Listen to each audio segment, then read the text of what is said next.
You're hearing a post from the series Anne's Top 50, A History of Art in 50 Objects. Each object is published on Friday morning through the Substack newsletter Art History with Anne Leader. Subscribe for free to follow the series from Caves to Christo to Kehinde Wiley and receive new illustrated essays in your inbox every week. At the end, there will be a QR code to take you directly to anneleader.substack.com where you can learn more.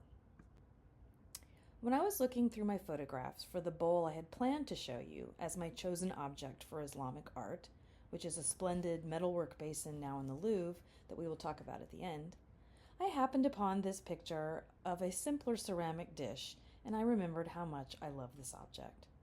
Striking in its restraint, the dish nevertheless encapsulates many of the primary features of Islamic art, namely a reliance on the written word as a primary decorative form and the lack of any figural decoration, either human or animal.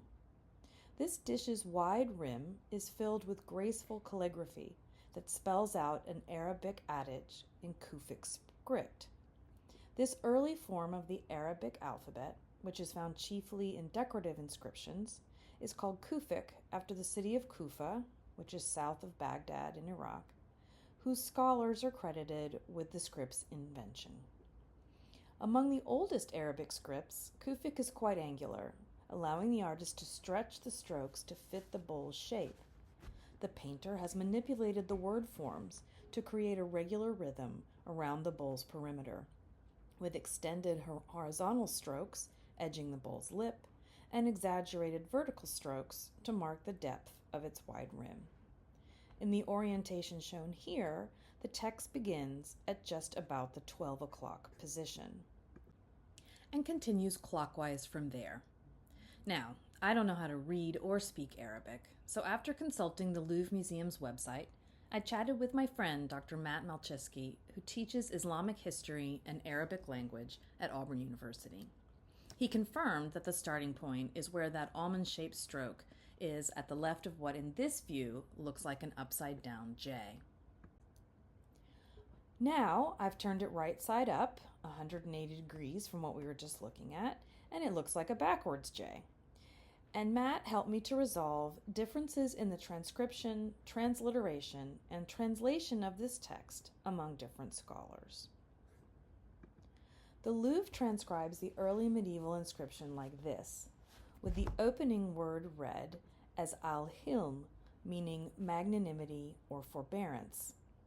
Other scholars, including my old textbook and Matt, have read it instead as al-ilm, which means knowledge. Whether one sees magnanimity or knowledge in the first word, the remainder of the inscription can be translated as, "Its taste is bitter at first, but in the end sweeter than honey. Health," which will be followed in the mind of the reader with an implied "to the possessor of this dish." So I agree with Matt and will translate it as, "Knowledge, its taste is bitter at first, but in the end sweeter than honey. Health to the possessor of this dish." The dish was made by an unknown ceramicist in the city of Samarkand, part of the broader Iranian world at the end of the first millennium CE. It's located about midway along the silk routes between China and Europe. Our earthenware dish was decorated with a white glaze that imitates Chinese porcelain, which was known widely across the Mediterranean thanks to trade along these routes, and it was prized for its refinement.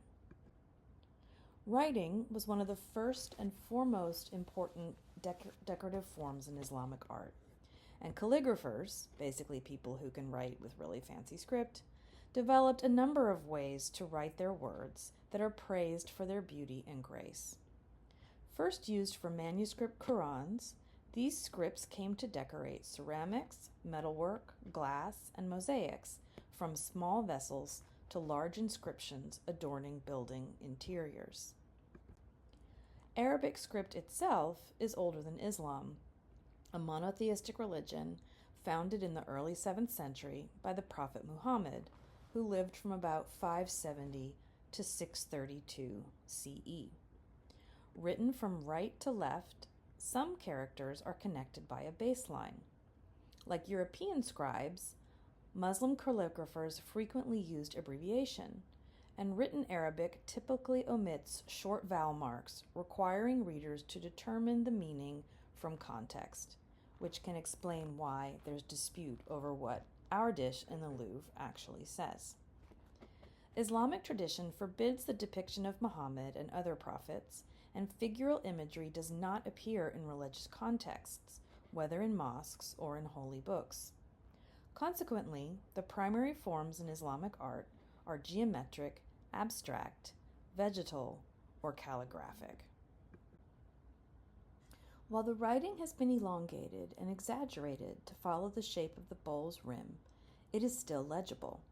The adage, a metaphorical comparison of knowledge or magnanimity and taste, bitter at first, sweet in the end, would have appealed to an educated patron, as it clearly refers to the function of the object it adorns.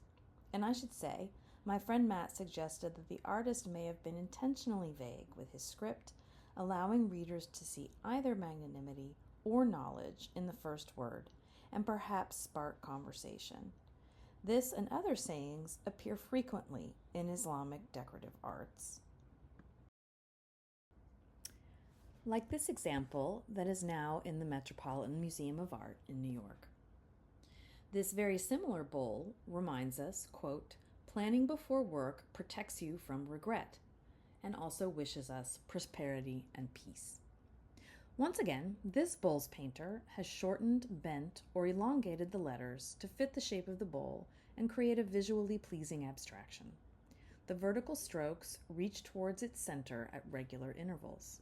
Though the decoration is simple, painted with white and nearly black slip, and slip is a liquefied clay that is brushed onto the plate prior to firing, this dish in the Met and our Louvre dish are mesmerizing with their seemingly never-ending circles of text. A clear glaze would fuse with the painted clay in the kiln, leaving the surface impervious to water, and thus it is quite well preserved considering its 1,000-year existence.